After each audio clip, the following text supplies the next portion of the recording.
اگر تم عجیب بات سننی چاہو تو کافروں کا یہ کہنا عجیب ہے کہ جب ہم مر کر مٹی ہو جائیں گے تو کیا اثر نو پیدا ہوں گے؟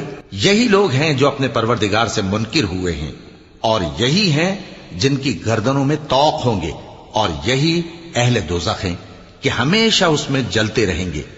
اور یہ لوگ بھلائی سے پہلے تم سے برائی جلدی سے مانگتے ہیں، یعنی طالب عذاب ہیں، حالانکہ ان سے پہلے عذاب واقع ہو چکے ہیں، اور تمہارا پروردگار لوگوں کو باوجود ان کی بے انصافیوں کے معاف کرنے والا ہے، اور بے شک تمہارا پروردگار سخت عذاب دینے والا ہے۔ اور کافر لوگ کہتے ہیں کہ اس پیغمبر پر اس کے پروردگار کی طرف سے کوئی نشانی کیوں نازل نہیں ہوئی؟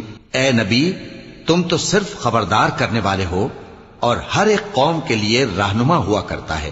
اللہ ہی اس بچے سے واقف ہے جو عورت کے پیٹ میں ہوتا ہے، اور وہی پیٹ کے سکڑنے اور بڑھنے سے بھی واقف ہے۔